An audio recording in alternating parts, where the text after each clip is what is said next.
Tour du Mont Blanc, dans les Alpes françaises, l'été se termine. Gigantesque monument minéral, la montagne se hisse vers le ciel depuis des millions d'années.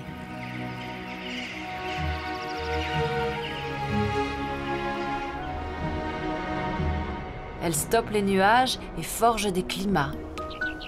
Elle impose aux êtres vivants ces conditions extrêmes. Vents violents, parois vertigineuses, températures polaires et avalanches rageuses. Quelles plantes et quels animaux ont su s'adapter à un environnement aussi rude? D'une saison à l'autre, quelle stratégie développent-ils pour survivre?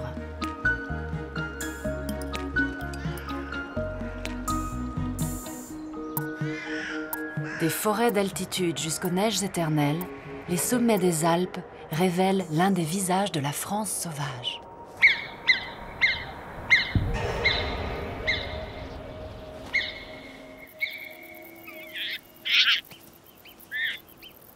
Les marmottes sont en alerte. Pour elles, survivre, c'est d'abord échapper à leur principal prédateur, l'aigle royal.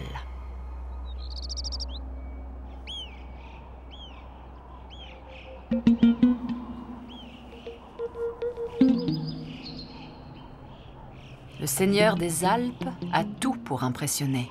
Ses arcades sourcilières protègent son regard du soleil, comme une casquette à visière.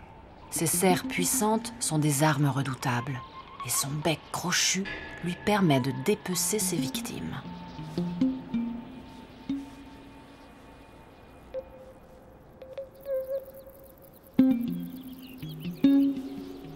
Malgré cet équipement de pointe, l'aigle royal ne réussit pas toujours son coup.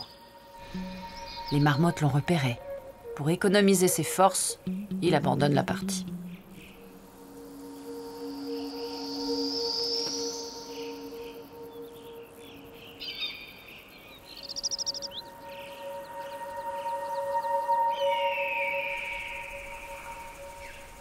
Comme toutes les montagnes du monde, les Alpes s'organisent par étages.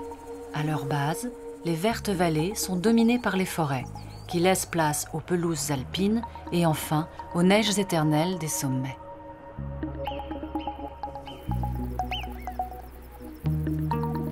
Le domaine des marmottes est perché à l'étage des pelouses alpines, de 2 à 3 000 mètres d'altitude. Leur niveau de vie est donc très élevé.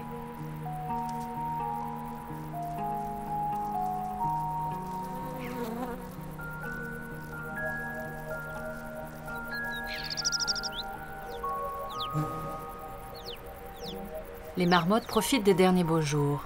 Elles se régalent des plantes montagnardes et complètent leur réserve de graisse.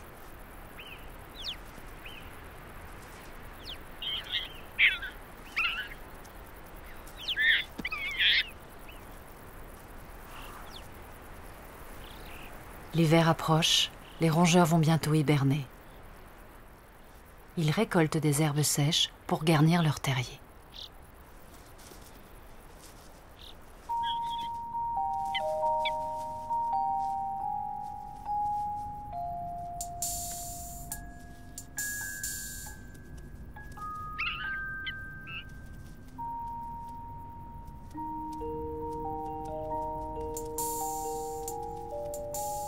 Dans la chambre d'hibernation, toute la famille prépare un nid douillet.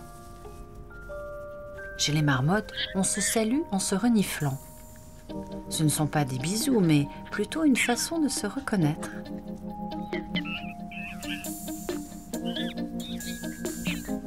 Les jeunes se blottissent au chaud contre les adultes.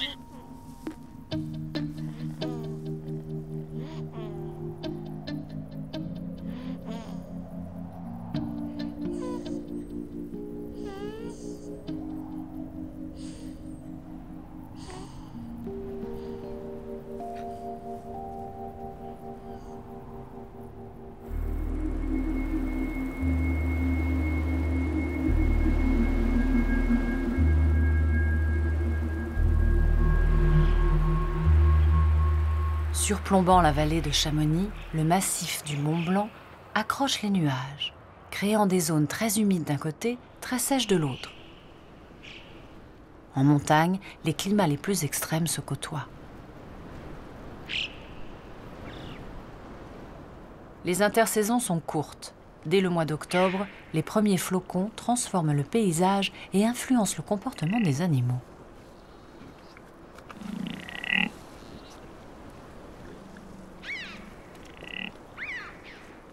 La tête dans les nuages, les chamois se rassemblent.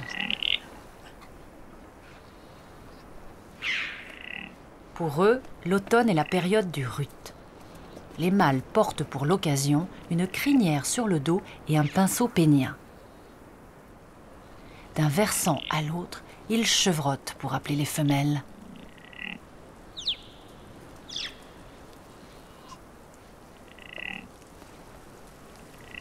Le chamois est irascible. Il tolère mal les concurrents et ne ménage pas ses efforts pour les chasser.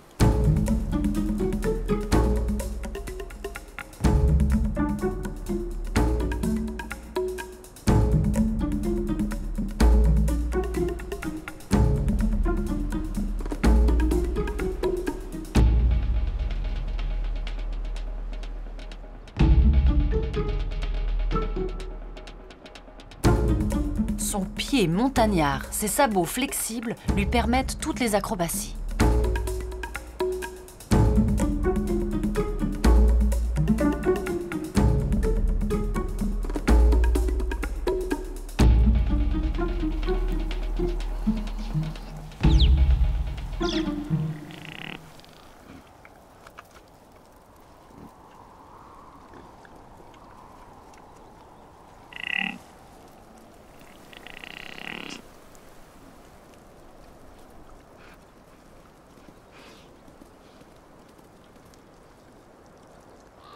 Une fois les rivaux dispersés, le mâle oublie son agressivité.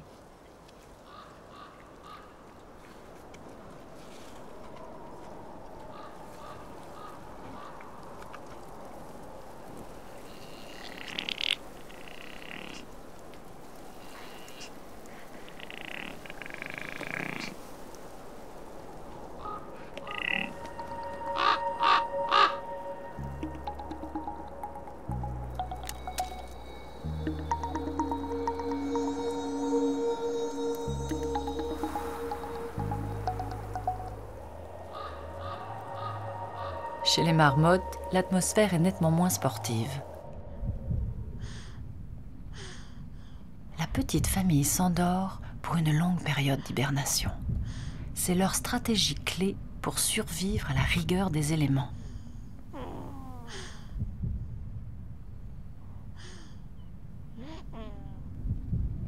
Le rythme cardiaque et la respiration ralentissent. Progressivement, la température des marmottes chute de plus de 30 degrés. C'est parti pour une nuit de 6 mois. Les marmottes dorment à poings fermés.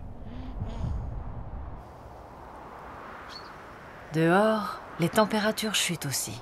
Il fait déjà moins 10 degrés sur les pentes rocheuses de Haute-Savoie.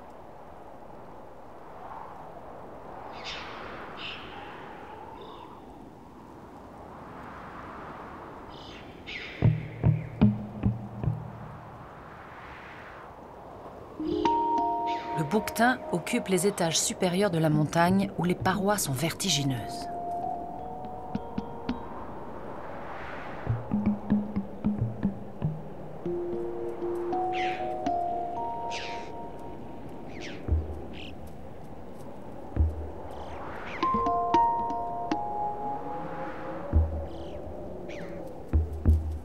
Avec ses 100 kilos, il est 2 fois plus lourd que le chamois.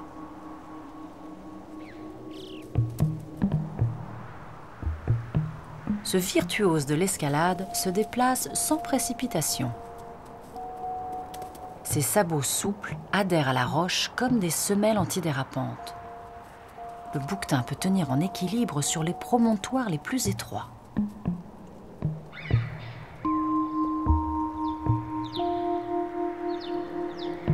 Les cornes du mâle, plus imposantes que celles de la femelle, sont des attributs de séduction et des armes de combat. Les plus belles atteignent 1 mètre de long.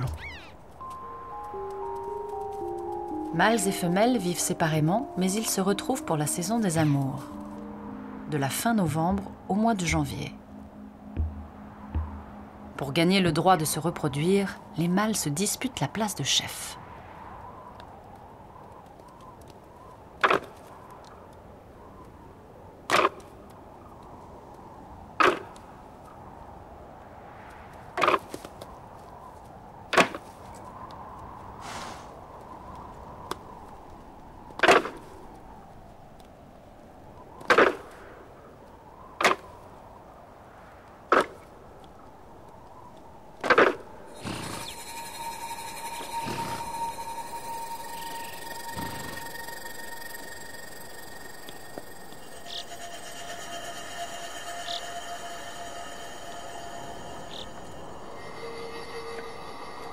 L'affrontement est impressionnant, mais les joutes sont rarement dangereuses.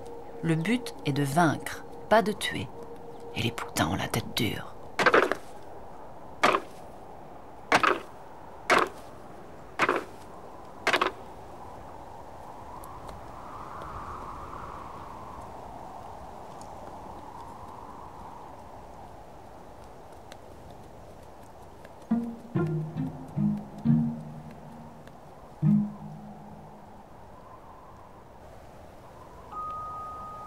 Le vainqueur gagne le droit de s'accoupler.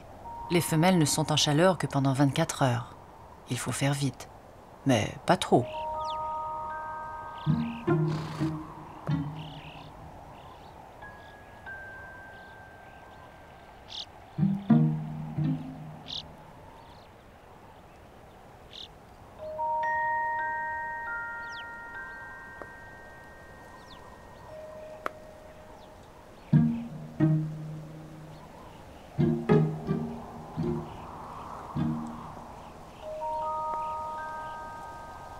Le mâle doit se montrer patient. La femelle attend souvent la nuit pour accepter l'accouplement. Quant aux plus jeunes, ils attendront jusqu'à l'année prochaine, à moins qu'ils ne profitent de l'absence du chef.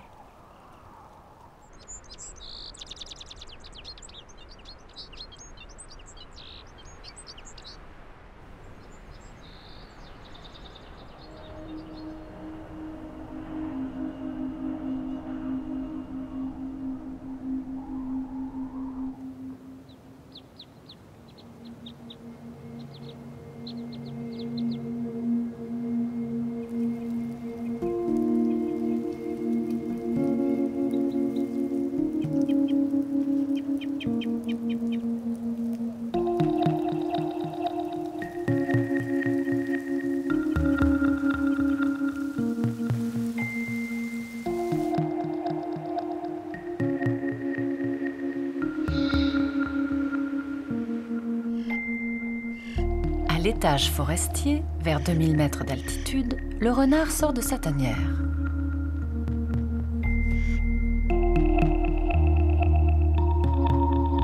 Le prédateur a faim. Mais la neige trop épaisse ne fait pas son affaire.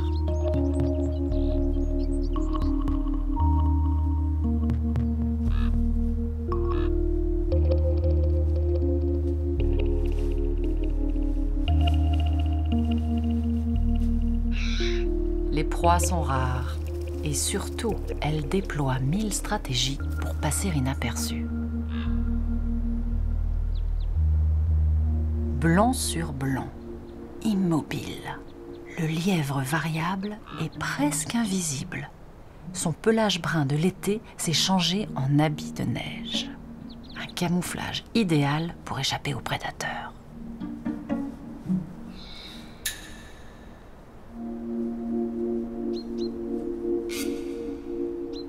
Surtout, ne pas bouger. Surtout, ne pas s'enfuir.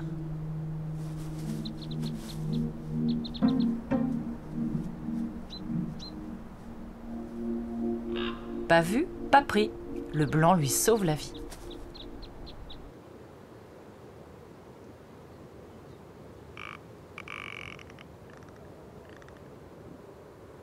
Un peu plus loin, un drôle d'oiseau a adopté la même stratégie. Lui aussi gagne à être plus blanc que blanc.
L'hiver impose sa loi à toute la montagne. Les vents chargés de neige sifflent entre les crêtes, giflent les rochers, cherchent des issues.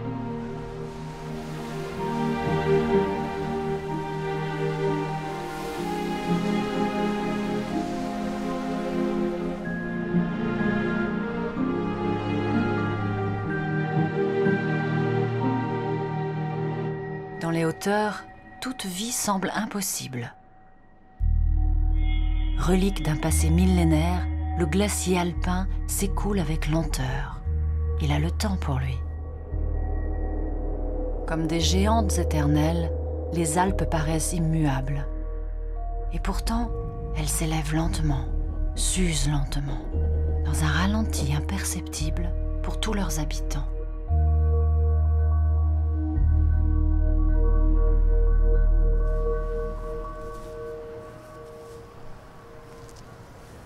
Les conditions sont rudes, même pour le champion des sommets. Le bouquetin gratte la neige en espérant trouver quelque chose à grignoter. Mais l'animal est lourd, ses pattes sont courtes et il s'épuise à progresser dans le manteau neigeux.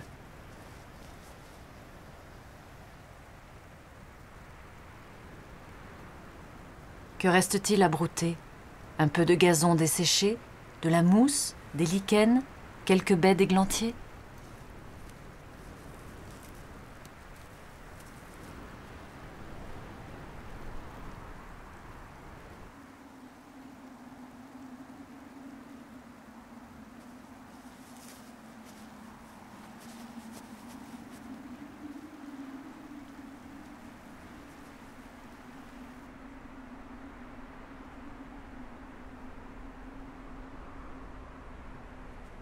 Et sur les versants les plus escarpés, la couche de neige n'est pas le moindre des dangers.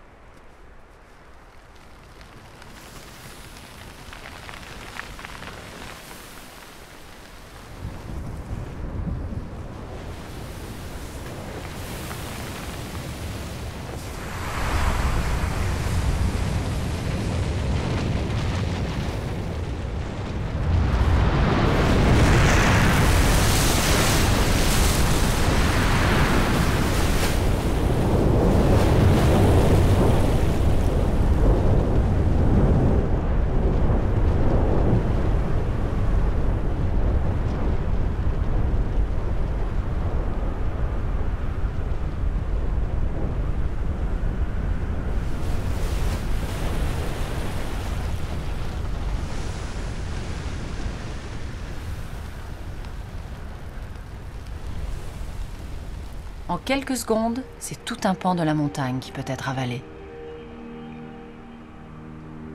Qu'importe les caprices de la neige, les Alpes millénaires ont les épaules solides. Les sommets impassibles ignorent les petits drames qui se jouent à leurs pieds.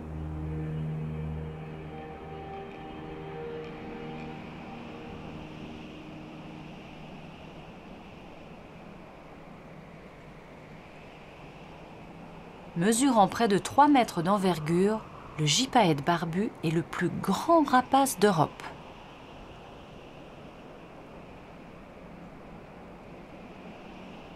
Le cadavre d'un animal surpris par la coulée de neige ferait bien son affaire.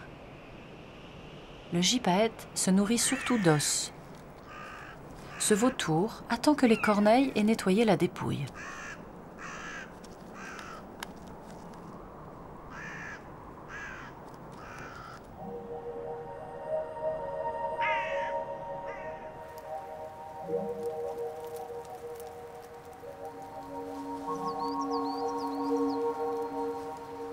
La montagne tue, implacable. Elle met aussi les survivants à l'épreuve. La pénurie de nourriture incite quelques bouquetins à descendre vers l'étage des forêts.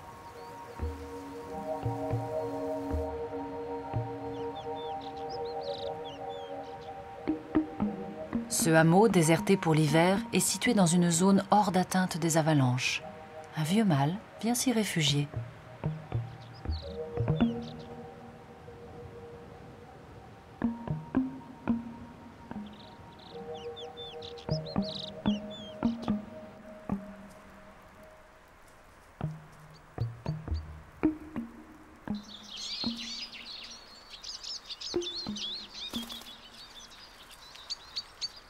Les ressources de la forêt montagnarde profitent aux oiseaux. L'accenteur alpin, le tarin des aulnes et le merle noir picorent les baies des sorbiers.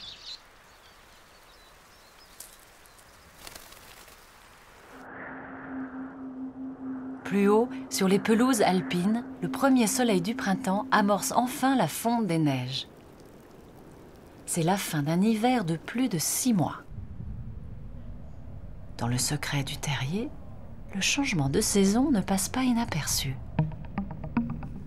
Une mystérieuse horloge interne réveille les marmottes une à une.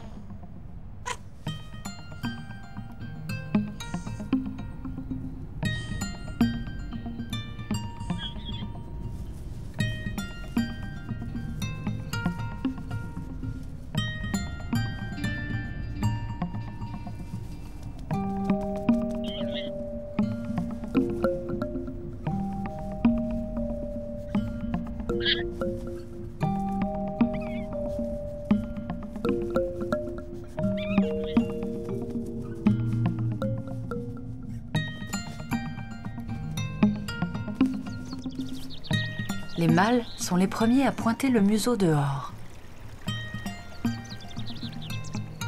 Engourdis comme des cosmonautes sortant de leur capsule, les marmottes se réactivent doucement, tout doucement. Elles ont perdu la moitié de leur poids et semblent toutes dégonflées. Une petite gymnastique s'impose.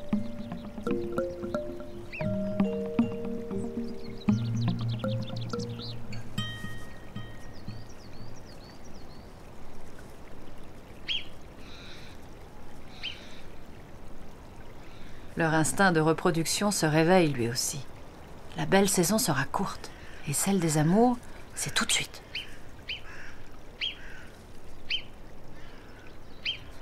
Comme chez les chamois et les bouquetins, les mâles irascibles se disputent la place de chef.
Au sommet des Alpes, le cincle plongeur est le seul oiseau capable d'exploiter les richesses aquatiques. Il cherche des insectes dans les flots.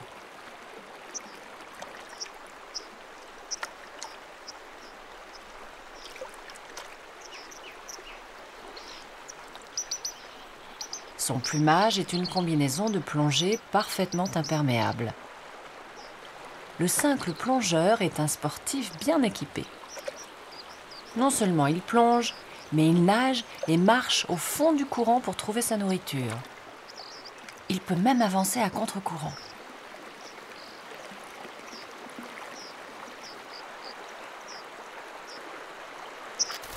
Des rochers jusqu'au ruisseau, la montagne est le domaine des athlètes de haut niveau.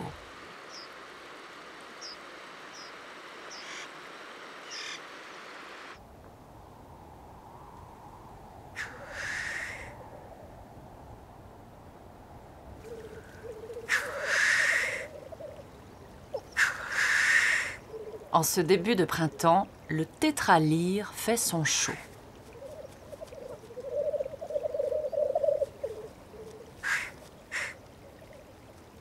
Dans les Alpes, le tétra, qu'on appelle aussi coq de bruyère, vit à la lisière des forêts. En pleine période de reproduction, la splendeur de ses plumes rivalise avec la variété de ses cris. Il glougloute, chuinte, éternue, essouffle sans se lasser.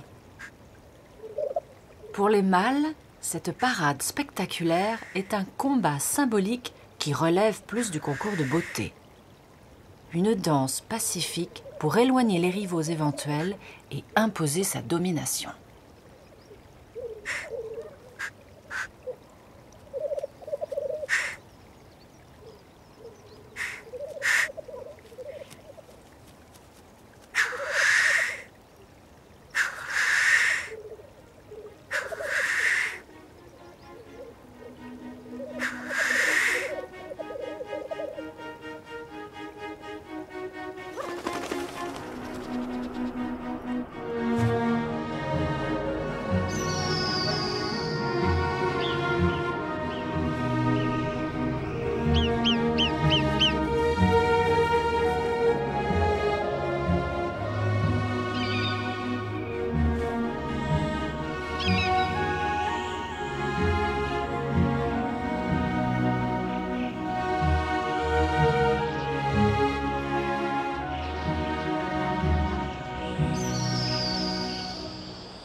L'aigle royal parade lui aussi. Le mâle fait semblant de piquer sur la femelle qui cherche à l'attraper par les serres, quitte à se retourner sur le dos en plein vol. Ce numéro de voltige est une affaire sérieuse. Les couples se forment pour toute la vie.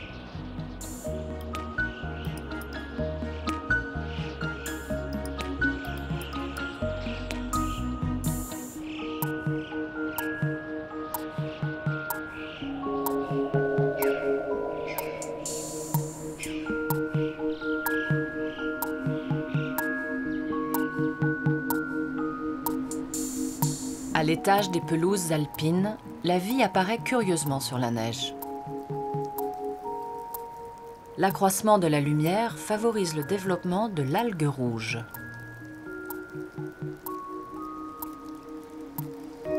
Cet organisme étrange qu'on appelle sang des glaciers est un champion de l'extrême. Sa pigmentation le protège des rayons ultraviolets. Pour l'algue des neiges, 0 degré est une température idéale. Dès 4 degrés, c'est la canicule mortelle. Dans les cristaux de neige, tout un monde se réveille. La puce des glaciers se nourrit d'algues, de pollen et de débris végétaux. Ce n'est pas une vraie puce, mais un colembole, un insecte de 3 mm.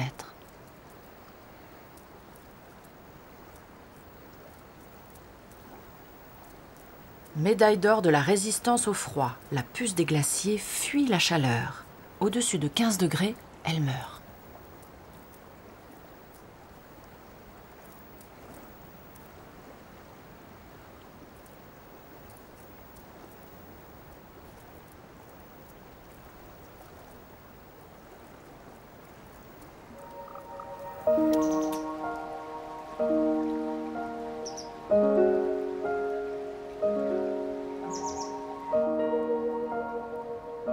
Le printemps s'incarne en une fleur aux pouvoirs inattendus, la soldanelle. Grâce à sa couleur foncée, elle accumule la chaleur solaire, puis la diffuse pour faire fondre la neige autour d'elle.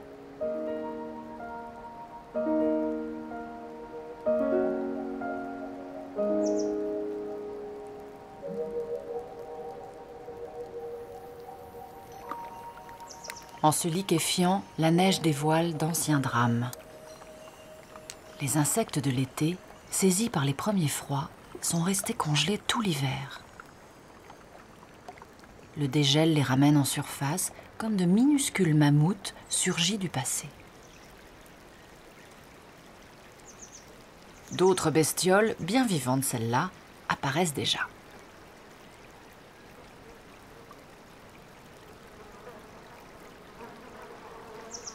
Les mouches vrombissent partout dans le monde, des régions brûlantes aux terres glacées. Dans les Alpes de Haute-Savoie, plusieurs espèces se sentent parfaitement à l'aise sur la neige, se nourrissant de tout ce qu'elles y trouvent, nettoyeuses des altitudes.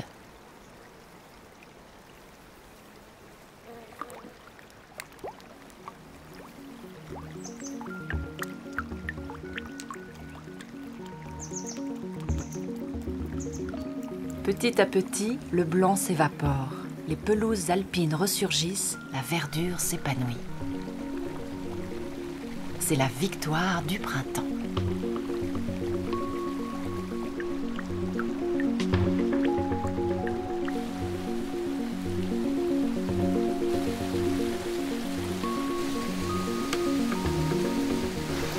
Le torrent absorbe les gouttes d'eau par milliards. Il les fusionne en cascades vives et rageuses qui se jettent au hasard des rochers.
Sur la pelouse alpine, l'herbe n'a pas eu le temps de remplacer la neige que déjà les crocus sont là. Ils se dépêchent de fleurir avant l'arrivée des plantes concurrentes.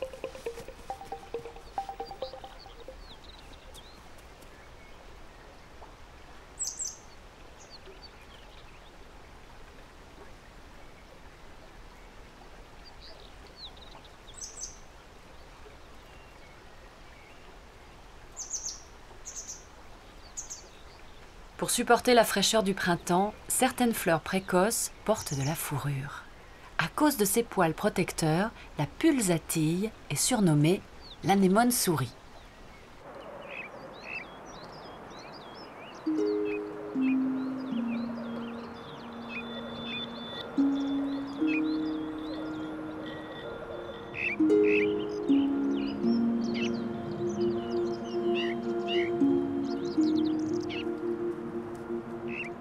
Les fleurs s'enveloppent de fourrure et les bouquetins perdent la leur. Mais un poil d'hiver, ça ne se retire pas comme un manteau. Ça prend du temps et ça gratte.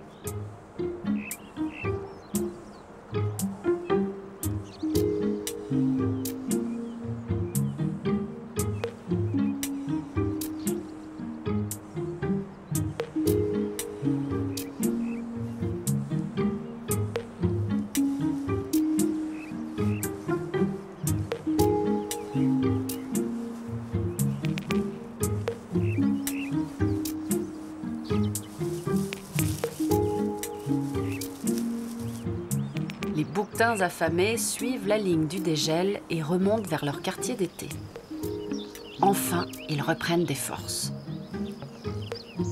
Ils font des orgies d'herbes et de fleurs, au risque de se rendre malades.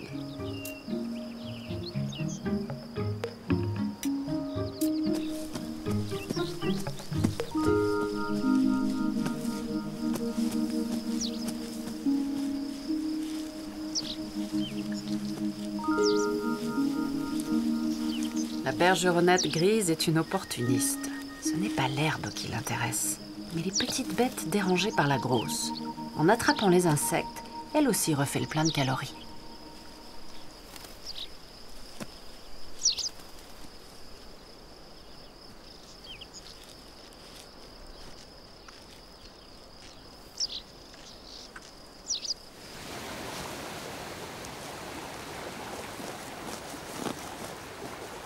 La panse pleine, les bouquetins profitent tranquillement du soleil. Si tranquillement qu'ils s'endorment.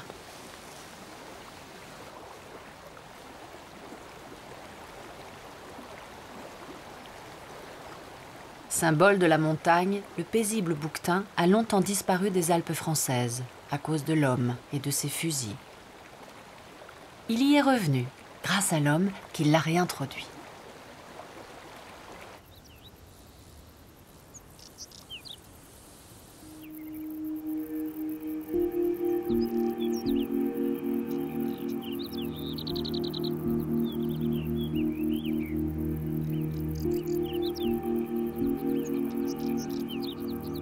Sur les hauteurs, les neiges éternelles sont maintenant réduites à leur minimum.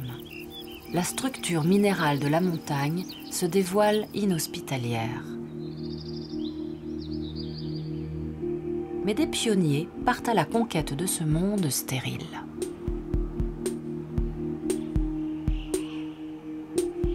Comme des alpinistes intrépides, les lichens s'installent là où aucun organisme ne subsiste. Ils sont capables de s'accrocher aux roches nues et lisses et de s'y maintenir, résistant au vent destructeur, au gel interminable et à l'ensoleillement intensif. Les lichens colorent encore la montagne au-dessus de 4000 mètres, ultime signe de vie des plus hautes altitudes.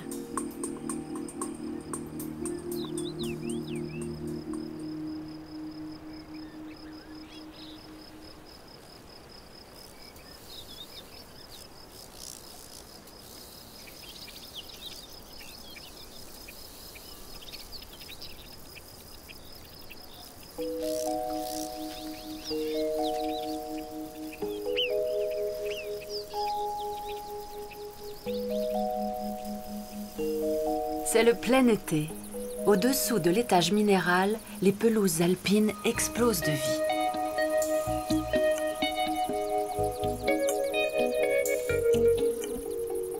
Les plantes montagnardes accomplissent des exploits.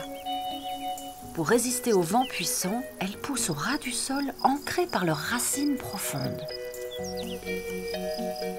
Elles dépensent peu d'énergie à développer des tiges, mais elles se ramifient en longues réserves souterraines.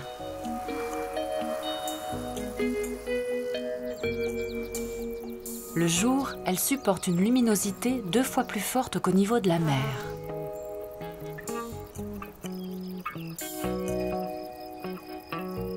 Pour survivre aux ultraviolets, elles sont enveloppées d'une peau épaisse qui fait office de crème solaire. Saturées de soleil, les fleurs ont des parfums et des couleurs extraordinaires. Ces qualités inconnues en plaine sont irrésistibles pour les insectes butineurs qui viennent parfois de très loin pour les féconder.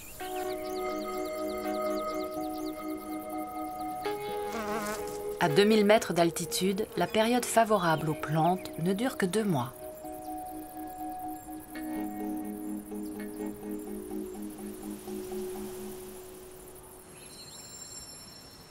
Comme la terre sur laquelle elle pousse est pauvre en éléments nutritifs, la grassette complète son alimentation en se faisant carnivore. Ses feuilles fonctionnent comme du papier tue-mouche. Lentement, sa victime est digérée.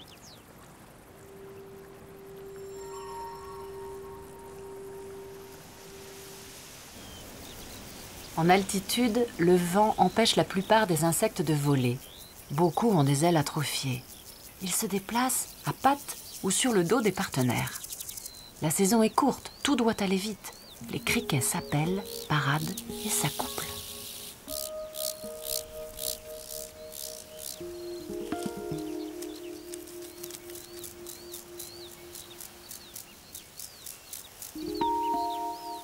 Le criquet Popeye doit son surnom à ses pattes avant bizarrement enflées. C'est un séducteur au chant très puissant. En pleine parade nuptiale, il agite ses faux biceps pour conquérir les femelles.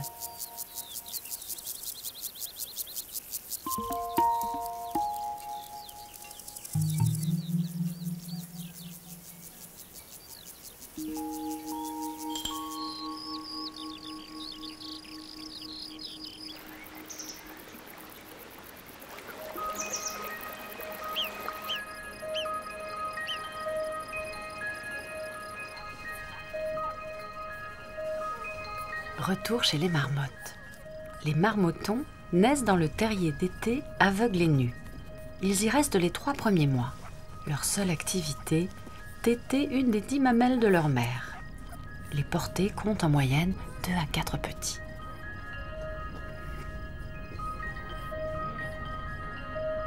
Leur première sortie correspond au début du sevrage.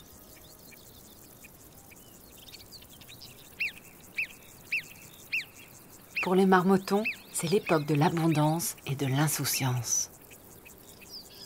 L'été, les marmottes dorment toute la nuit et font des siestes tous les midis. Ce sont d'infatigables dormeuses.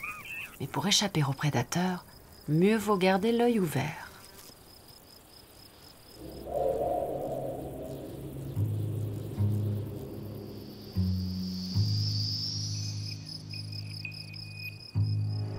Depuis les airs, l'aigle royal peut repérer une marmotte à 1 kilomètre.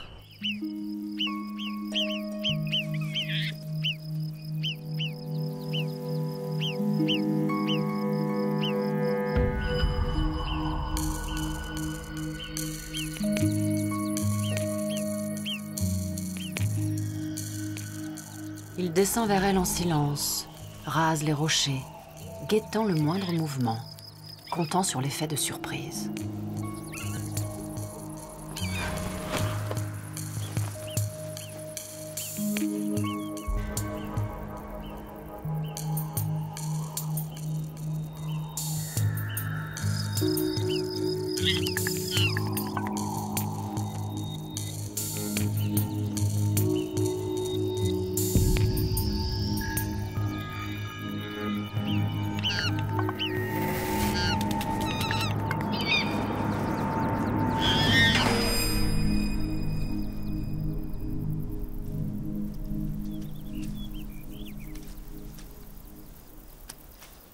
D'instinct, l'aigle royal cache sa proie avec ses ailes pour éviter les voleurs.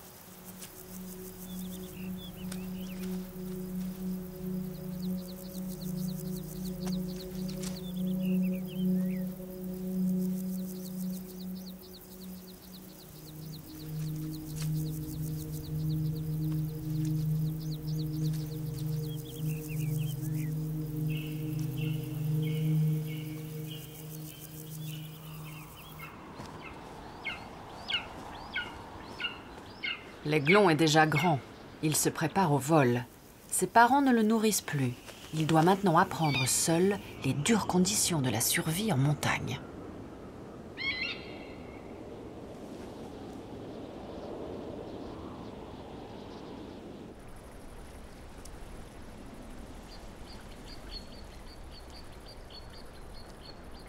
Adaptés au climat glacial de l'altitude, les chamois apprécient tellement le froid qu'ils préfèrent les parties encore enneigées aux zones herbeuses. Les petits, nés au printemps, ont grandi. Ils tètent leur mère plusieurs fois par jour, sans ménagement.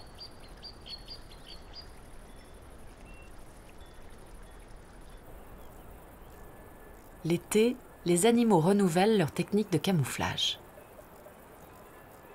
Après avoir été blanc comme neige, le lagopède s'est déguisé en bloc de granit.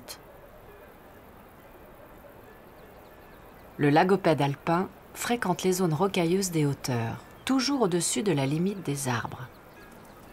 Sur ces terrains découverts, il ne peut pas toujours se cacher. Son camouflage est la meilleure façon de passer inaperçu.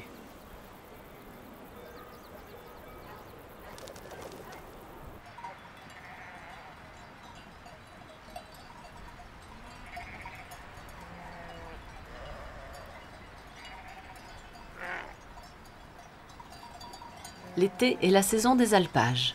Les brebis ont quitté les vallées pour brouter les pelouses alpines. Les brebis sont bien gardées. Leur surveillant est un patou des Pyrénées. Le patou n'a pas une vie de chien. Il se prend pour une brebis. Il a été élevé avec elles, il leur ressemble, leur troupeau est le sien. Ce n'est pas un chien de berger destiné à conduire le groupe, mais un animal de protection. Il se tient toujours sur des positions dominantes et il veille. Il regarde partout. Si un loup s'approchait du troupeau, il s'interposerait. Grâce au patou, le troupeau est en sécurité.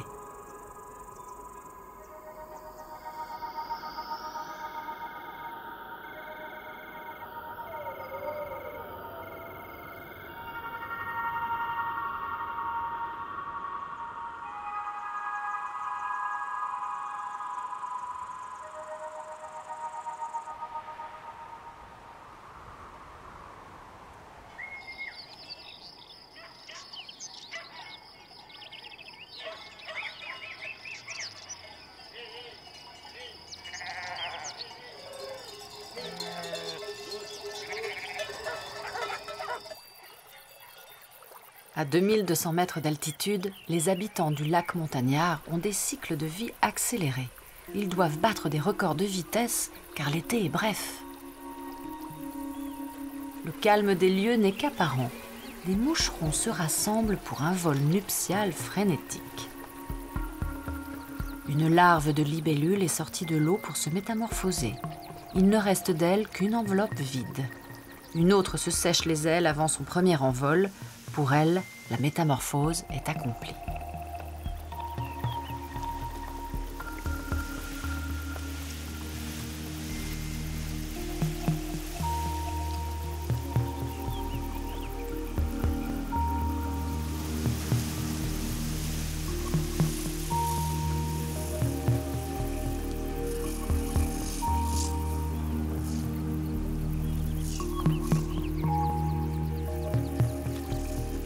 D'autres libellules sont adultes depuis longtemps. Elles se reproduisent et pondent autour du lac. Cette femelle plonge son abdomen dans l'eau pour déposer ses œufs sur les plantes, un à un, méthodiquement.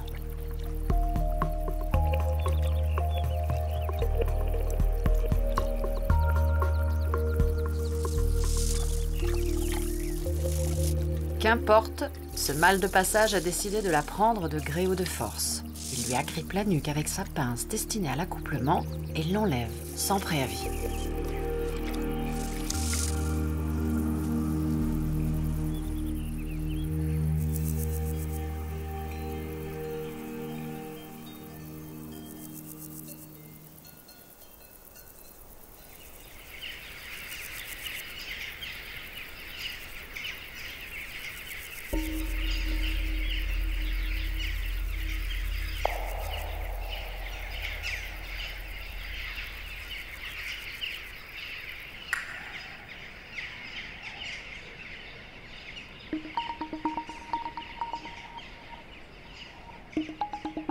Quand la vie du bouquetin manque de sel, il va en chercher jusque sur les parois les plus verticales.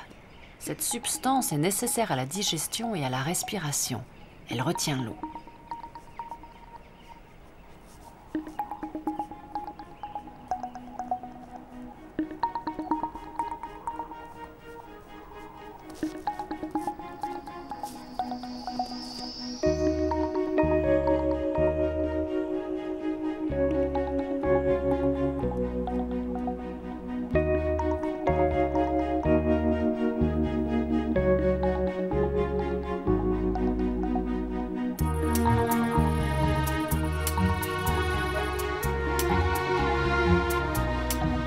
Du haut de ses 4810 mètres, le Mont Blanc domine l'Europe comme un colosse immobile. Au sommet des Alpes, les conditions climatiques les plus rudes n'ont pas découragé l'expansion de la vie. De la soldanelle au bouquetin, chaque espèce s'est faite une virtuose de la résistance. Mais aujourd'hui, les glaciers fondent et les neiges ne sont plus éternelles. Champions de l'adaptation, les animaux ont de nouveaux défis à relever. Il appartient à l'homme de les accompagner dans ces mutations, afin que la haute montagne reste l'un des joyaux de la France sauvage.